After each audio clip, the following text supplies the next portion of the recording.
Hello friends, welcome to Archana's delicious recipes. நம்ம வீடியோவில் இன்றைக்கி என்ன பார்க்க போகிறோன்னா, சுலபமான மெத்தடில் எப்படி இந்த ப்ரௌட்ஸை ஈஸியாக வர வைக்கலான்றதை பார்க்கலாம். வாங்க எப்படி பண்ணுறதுன்னு பார்க்கலாம். நம்ம இன்றைக்கி பாசிப்பயிறு தான் எடுத்திருக்கோம். அந்த பாசிப்பயிரை பார்த்திங்கன்னா ஓவர் நைட் இதை நல்லா ஊற வச்சுக்கோங்க. அதாவது ஊற வைக்கிறதுக்கு முன்னாடியே இதை நல்லா வாஷ் பண்ணிவிட்டு ஊற வச்சுக்கோங்க.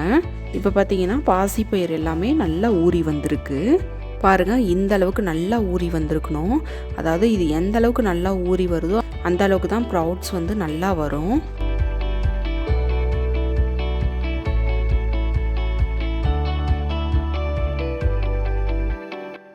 இப்போ பார்த்தீங்கன்னா பாசிப்பயிறு எல்லாமே நல்லா ஊறி வந்துருச்சு. இதில் உள்ள தண்ணி எல்லாத்தையுமே நம்ம வடித்து எடுத்துடலாம். நல்லா வடித்து எடுத்ததுக்கப்புறம் இப்போ நம்ம இது போல் ஓட்டை உள்ள ஒரு பாத்திரம் எடுத்துக்கலாம். அந்த பாத்திரத்தில் நம்ம வச்சுருந்த பாசிப்பயிறு எல்லாத்தையுமே இது போல் சேர்த்துக்கோங்க. அதாவது இந்த பாத்திரத்துக்கு அடியில் பார்த்திங்கன்னா இன்னொரு பாத்திரம் வச்சுக்கோங்க. நல்லா அது டீப்பாக இருக்கிற மாதிரி பார்த்துக்கோங்க. ஏன்னா இதில் கொஞ்சம் நஞ்சம் தண்ணி இருந்துச்சுன்னா அதில் எல்லாமே வடிகட்டி வந்துடும். அதுக்காக தான் அது மாதிரி நம்ம வைக்கிறோம். பாருங்கள், வச்சுட்டு இதை அப்படியே நம்ம மூடி வச்சிடலாம். இதை மூடிட்டு ஒரு இருட்டான பகுதியில் நம்ம வச்சிடலாம். வச்சதுக்கப்புறம் அடுத்த நாள் பாருங்கள், இப்போ நம்ம அடுத்த நாள் ஓப்பன் பண்ணி பார்க்கலாம்.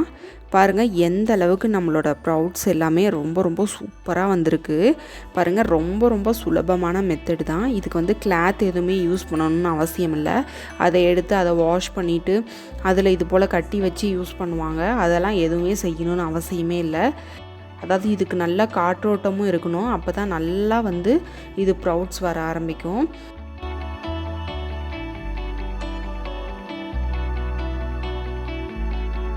பாருங்கள், இது எவ்வளோ அழகாக நம்மளோட ப்ரௌட்ஸ் எல்லாம் வந்திருக்கு. அதாவது இது மாதிரி உள்ள பயிரை நம்ம வேக வச்சு சாப்பிட்டோம்னா ரொம்ப நல்லது.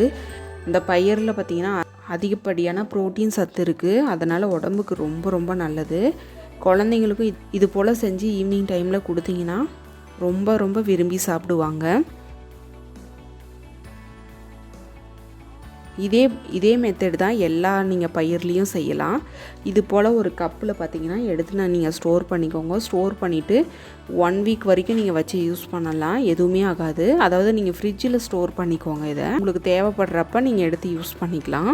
இது அதிக நாளுக்கும் நம்ம வச்சுருக்க முடியாது. ஒரு 1 வீக் வச்சுருக்கலாம், அவ்வளோதான்.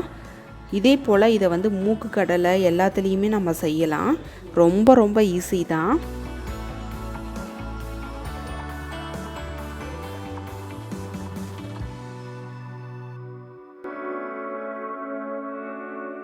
கண்டிப்பாக அந்த மெத்தடை நீங்களும் ட்ரை பண்ணுங்கள். ட்ரை பண்ணிவிட்டு எப்படி வந்துச்சுன்னு உங்களோட ஃபீட்பேக்கை எங்களோட ஷேர் பண்ணுங்கள். இந்த வீடியோ உங்களுக்கு பிடிச்சிருந்தா மறக்காமல் லைக் பண்ணுங்கள், சப்ஸ்கிரைப் பண்ணுங்கள், ஷேர் பண்ணுங்கள்.